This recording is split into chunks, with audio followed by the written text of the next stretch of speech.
Gathered friends, listen again to a story of the Bible. This is CyberKnight-Miky here, giving you the Toa Mata from 2001. Wait, hold on. Leave up. What are you doing up there? Get down there. It's a fan, not a goddamn tree. Get down there. Get. Oh, you listen to this so much harder. Get down there. Stop. Oh, that was a struggle. Oh, hold on. Hello, everybody. Sorry for that coincidence, but well, back to another review, and this time we're gonna take a look at the Toa Mata from 2001.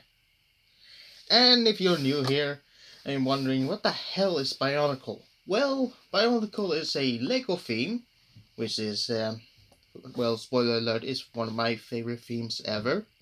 That came out of Lego, aka my favorite Lego theme.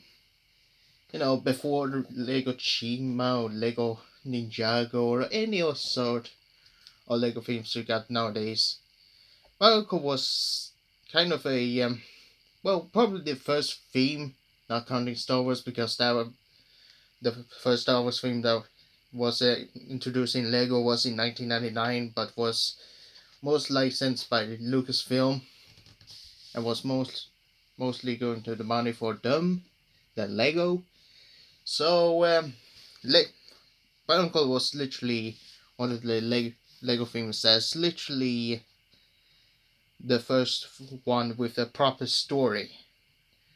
While Slicer and Robo Riders had some pretty simple stories and themes back in the day, they were not kind of sticking to it. You know, back in the day, in the early 2000s, it was more like a test. Seeing what the majority of the audience really like. And Slicers and pretty much Robo Riders was pretty much one of them. So the creator, of course, Christian Faber, actually working with oh boy, what was his name? Greg Thirsty, sorry. Of course, Greg Thirsty being the story writer, and also pretty much then they figure out every character's names and pretty much the story overall.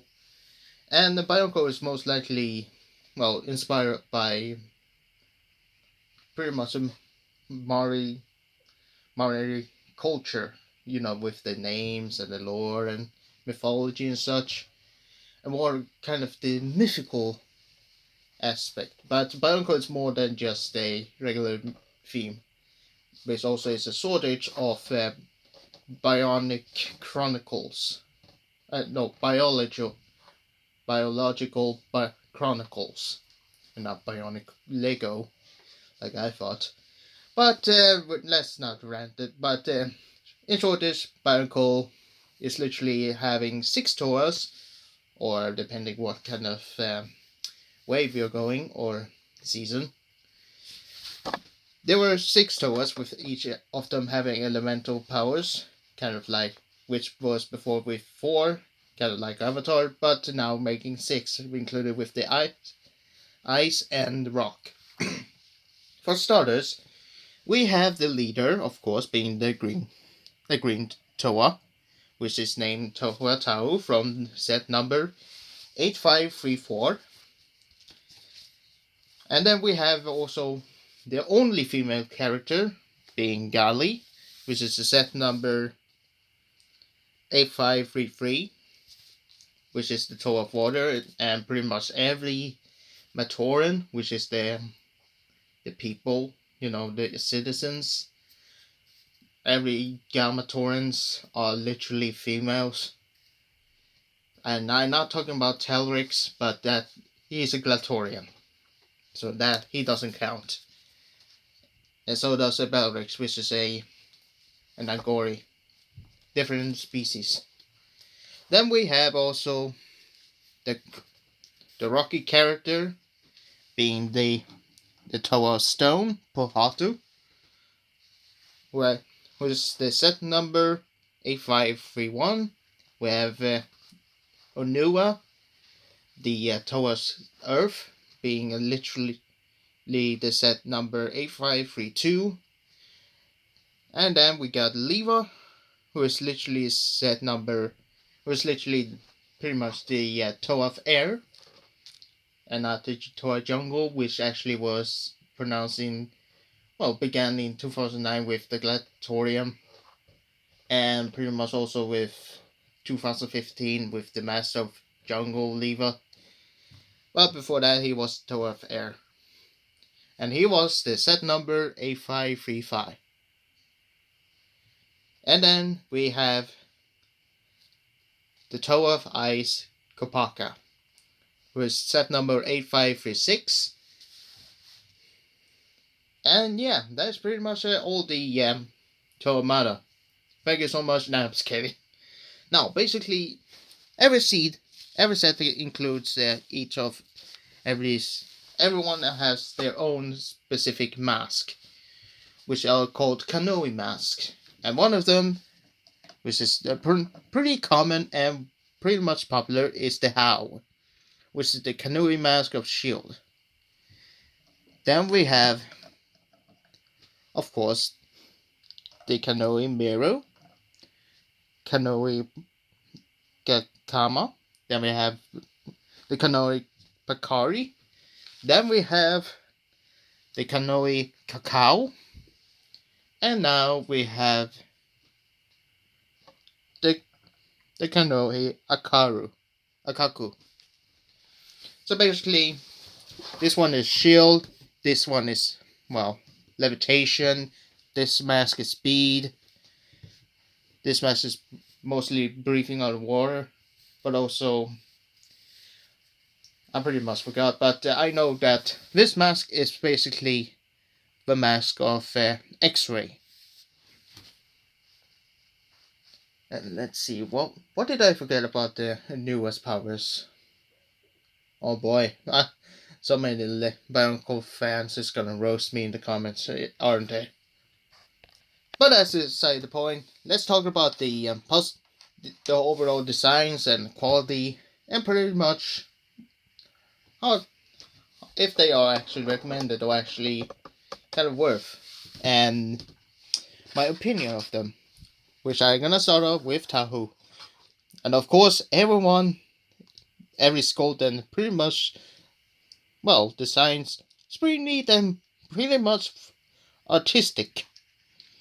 We have Tahu, which is a simple design, but he has some kind of touch of, cozy feeling, if you know what I mean. And the color scheme is kind of consistent, being mostly red and orange, which is also consistent with the other Toas. They have 2 out of 3 or 4, in fact, of the color scheme. With Toa, which is the red Toa, which red is actually my favorite color, and pretty much he also is my favorite Toa. Coincidence? I think not. But yeah, it's kind of rare. I mean, my first is literally Toa Bakama, which is literally up there with Mata Nui, which also has a custom sword. But overall, here's a simple figure with one feature. Every Toa has either 1 or 2 gears on each arm. And Tahu has an action where he swings his fire sword at his enemies. Especially, my latest review, which is, oh god, where's the goddamn Borak? Tanak! Okay, I found him. Oh yeah, one thing I forgot about bringing up these, pretty much the latest review I did. Borak are actually consistent to being the Toa's brothers. No joke. it's complicated, alright? Literally, the Bionicle Lord is so complicated. And no joke, these Borax are literally sacrificed. And Batorna being forced of being one of those insectoid Rahi thing that's literally been controlled to actually ordered being to clean everything. And the reason why they are called their brothers is because they are literally, well, identical. Well, not in the same, but they're color scheme, man. That's pretty much how they are. I mean, they are not bad guys, but one thing for sure that the Toa did in 2002 is they have a feature when their masks are knocked off, you can place a kind of a Krona, which is literally their brains, so they are now possessed and mind controlled, and that looks flipping awesome. And considering this is a soft plastic, but it's not that too soft, but it has some quality. It feels like printed. It's fascinating. And also, here's a red Kakama. And here's also a thing. While you also have these sets, you can also collect, which has these different bags of Cannoli Masks that you can collect and give them their specific powers, which the Toas are actually going to do. To collect 6 each mask in their own color to get their specific golden masks. Like Tahu, for example, when he has achieved the how, but he needs to collect all the 5 that his brothers and sister has, but in his color. And when he's actually pretty much collected all the masks and placing in a kind of stone pillar circle, he gets a reward with a golden mask. And this is what the G2 kind of missed.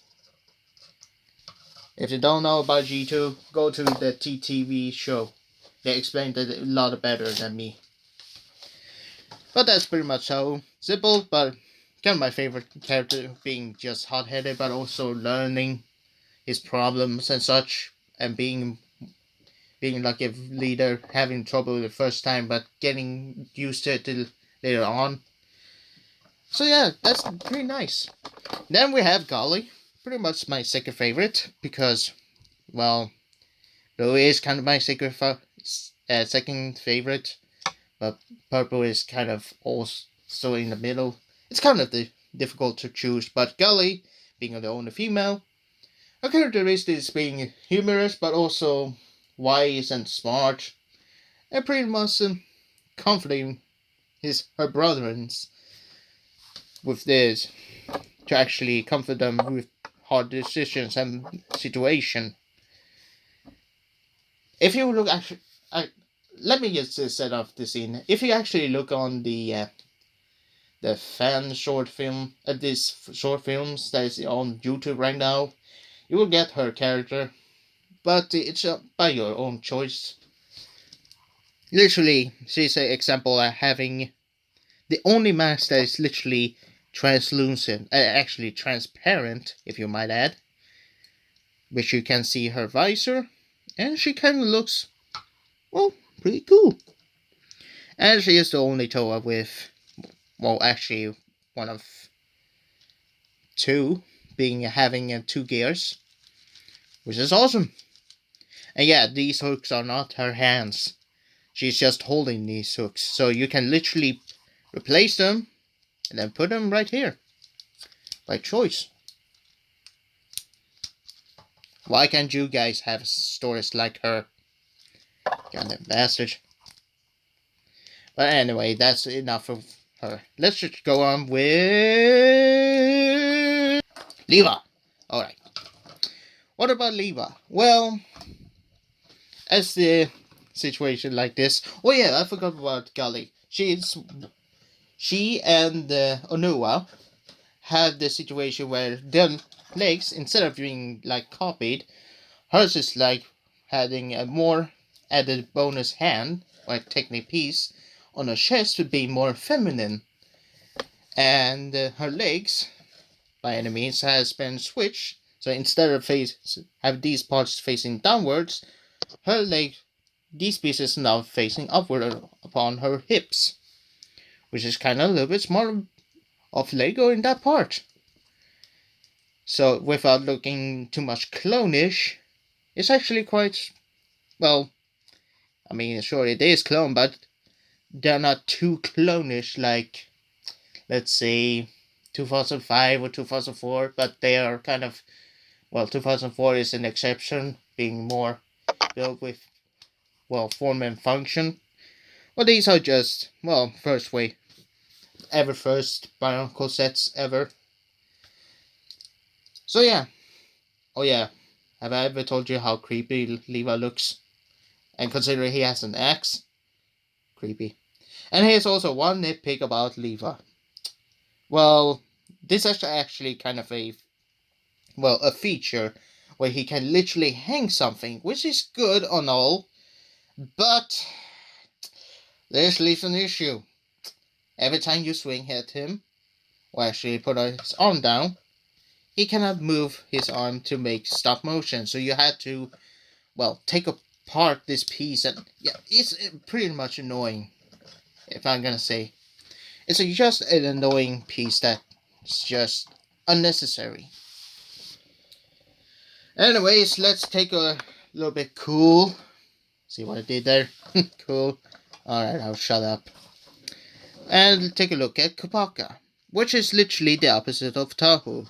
Instead of having the shoulders, and of course, like Lever, having the these pieces, instead of the axles being inside, well, in the second row, it's on the first, which kind of limited on facing forward and backwards, but now has spreaded arms. And here's also one neat feature. While it also have an ice sword that you can swing at the enemies, he also includes a shield that you can also replay, take out, and then shift the shoulder ball joint, literally the whole arm, and then you can have like he's shielding himself while fighting. Pretty cool. But here's also one consistent issue, that he's just plain old, just white. Well, not that bad because he's toe of ice, but it's also like grayish, light bluish gray. Could have just been just regular, well, even more lighter gray, kind of like Motoros, but oh well, you do you. You do you. It's kind of boring, but you know. Then I'll take you last, Pahatu. I'll tell you all later. But now let's take a look at the Hunchback, Onoa. And why I call him Hunchback? Actually, he's more like a Igor than a Hunchback. The owner Hunchback here is Pahatu. But let's not jump on the... For fuck's... Hold on. I thought I told you goddamn bugs that you're not allowed to come into my home. Actually, it's my dad's home, but piss off. My apologies. Yeah, sometimes wasps or other bugs literally want to come into the house, swarm, make a nest. Maybe we should have a borax to clean it up. Anyways, well, Onoa here is one of the Toas that has, well, literal claws. That might be his hands. I don't know. I mean, he looks like a goddamn Jason Voorhees kind of vibe. Tahu, no! Okay, hold on. The only difficulty here is I'm not gonna edit it. I'm just gonna leave it like that. But anyway, Onoa here, being a wisdom guy, but also making some friends and such.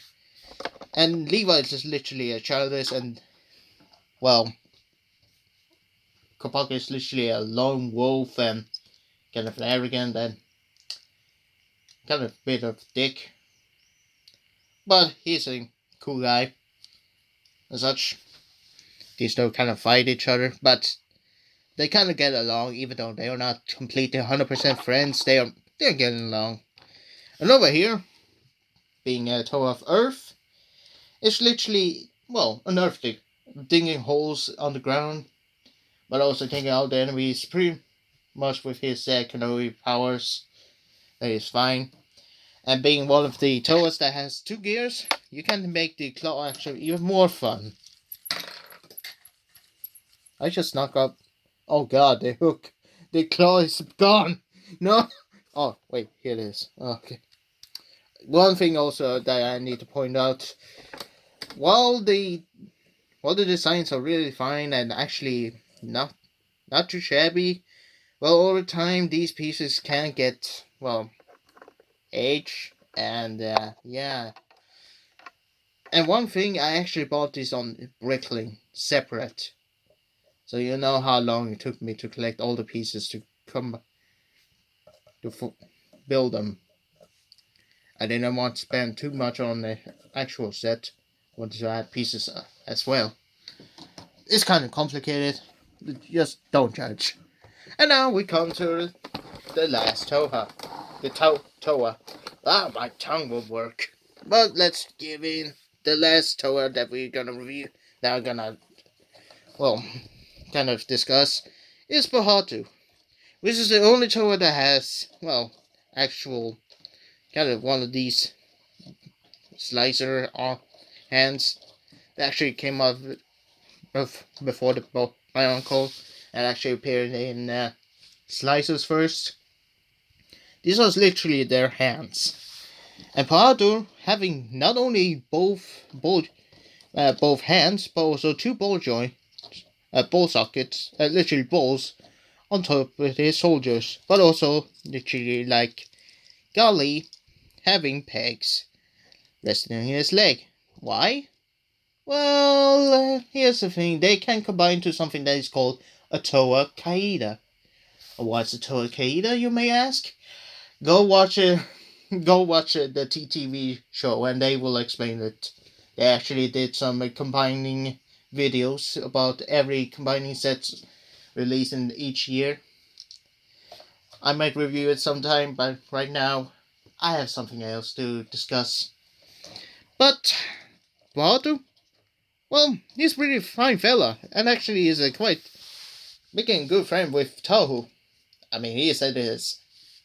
He said that as well, that that Bahatu is really fine. Never to complain about him. He's more like kind of wisdom, but also a funny fellow that also makes good friend. And Tahu and Bahatu get along. They're more like brothers to each other. And he's also a kind of funny guy. And one's also a pretty much cool guy, even though his color scheme is, well, brown. But I kind of like this brown. Yeah, here's also a thing, that being a brown Toa, it's not the color that's wrong, it's just the sales, considering each year, like 2005, yeah, it shows that, well, that the Toa stones literally, well, sets with that has brown, literally brown Toas never sell that well. And I do mean by brown bionicles. Like, how much do you see brown these pieces throughout these years? After winter 2006, and beginning of the summer sets, beginning in August or something like that, with the Inika, yeah, those brown pieces never came back till we got them back in 2000 and, well, I would say 2009, but that would be a lie. Semi-lie. Well, they would have come back in 2013 with the CCBS. And Bahatu, being one of the examples, is of course one of the causes. But there's one way that's actually separates him from the others. He has the feature, instead of being over here, now that he looks like a hunchback, literally the hunchback of Notre Dame, Quasimodo.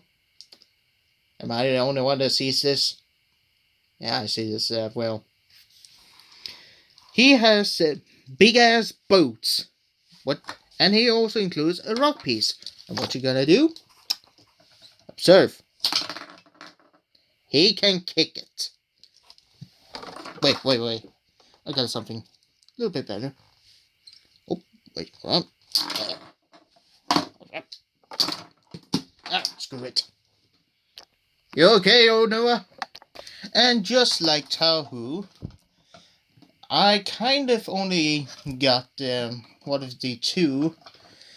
That is literally one. That is a brown Miku, a stone, Toa Stone's Miku,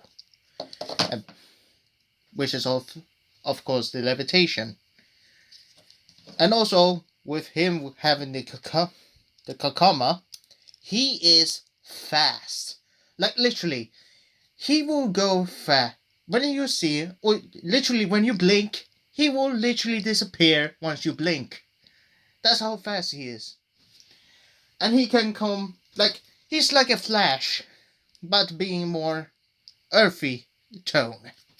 If that makes sense. That's a tone. Anyways, not only can he jump, run, but with the power of Miku, he can fly. These are not sold together with this set. You kind of have to buy it separately. Anyway, that was Pohatu. Kind of weird, but pretty fun, but also a pretty good set. I mean, all of them are pretty good. So far, so good. And also, one thing for sure, each one of these Toas has transparent, trans pieces that's literally their eyes. So each of one of them has their own specific colors, which give them some character. And their mask can give them some character. Literally everyone, and I do mean everyone, has a specific color to their character. Like, Noah is the dark green-eyed, Levi is the bright one, Bardo is the orange-ish, Tahu is more pinkish red, Kopaka is tannish, literally light blue, and Gale is yellow, or literally orangey yellow, because she has a visor, and considering she needs to see, yeah, it kind of makes sense. Overall, pretty good sets. But now when I come into the size comparison, of course, here we have them with a Borak. Actually, hold on. Yeah. Here we have them with a Borak. But that's not all. Here we have them with a Tohonga. And yeah, that's the name before the name Maturin comes. And before Lego lost the rights of Tohonga, the people of Mari, Culture literally won the bet. Won the game. Won the bet. So Lego had to literally change the names of my uncle and such. So yeah, they should have been careful. Anyway, this is also Huki, which is a orangey brown Matoran who has a disc. But I will show you later on. Well, in another video, if I collect all of them, because I really want to collect all of them. But maybe if you are interested, I might review a short video about Tahu Nova, which is an upgraded Tahu, but with an added feature. Instead of having one arm with a sword and a weird kind of infected one, he now is upgraded for more, looking armored up with silver armor a bigger mask, two actual nice looking arm, and two silver sword that can also be used as surfing board. Don't believe me?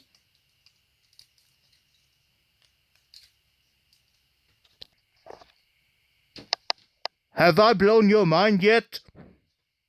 No? Okay. Overall, hold on. Uh, how do they? How did these people like few Adams and Jabba the Hutt do this? Oh yeah, they have editing, which I will not do until I actually have a consistent program to do it. Anyways, that was the whole Toa Mata in from 2001. Oh, sorry. And my conclusion: while they have some flaws and not totally perfect, these are actually one of the first and a good start for Bionicle, which you actually they didn't they didn't by means force you to do it.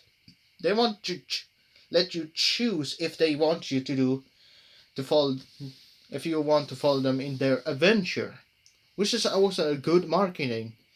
Like they had these trailers that they have their own kind of a way to show them their powers and their personality and their environment, and they just show you with no added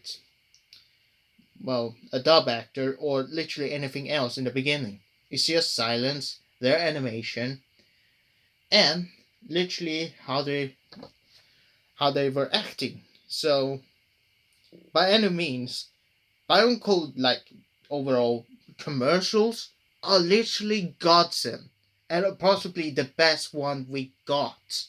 And they are more entertaining than the commercials we got now. So if I don't convince you, well, I suppose you should check it out by yourself.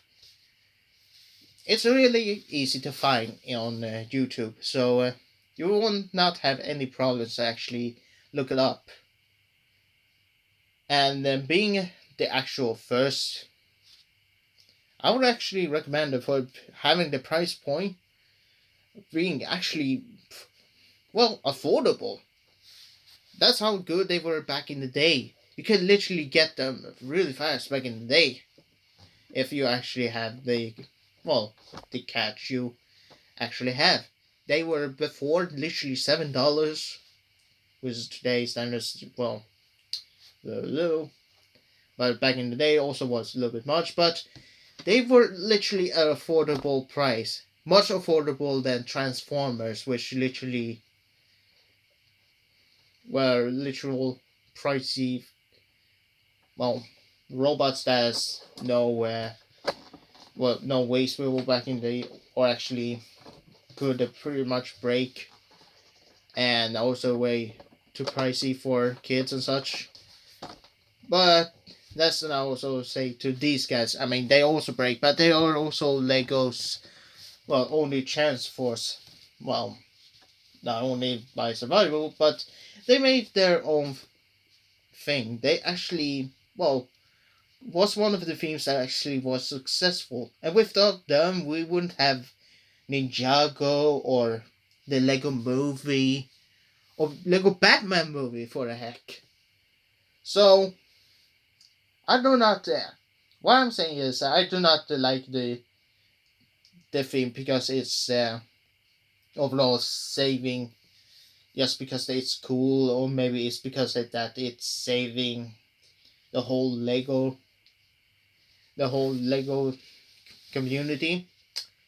Okay, maybe it is, but what I'm saying is the only thing why I like it is because the mystery and the characters and the overall story.